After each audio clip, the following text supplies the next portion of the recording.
સતીનો પહેલો અપરાધ આ કુંભજ ઋષિનો વિવેક એને અવળી રીતે લે.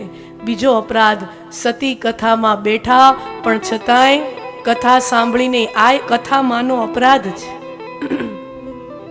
કથામાં બેસી અને કથા ન સાંભળીએ એ કથામાંનો અપરાધ છે.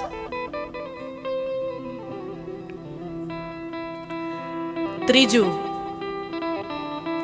એને ભગવાનની લીલા ઉપર સંદેહ થયો. આવો તે ભગવાન હોતો છે પત્ની વિયોગમાં. આ ત્રીજો અપરાધ, ભગવાન પર સંદેહ હુઆ. ચોથો અપરાધ, શિવજી કહે છે કે હા આ ભગવાન જ છે. શિવજી કહે છે કે એ ભગવાન છે.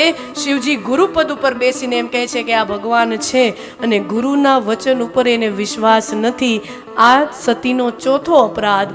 પાંચમો અપરાધ, સતી પરીક્ષા લેવા જાય છે.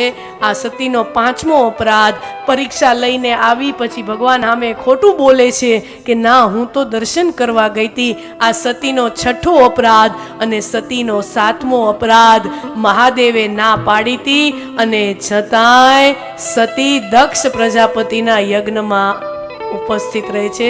સતીના 7 અપરાધ હતા.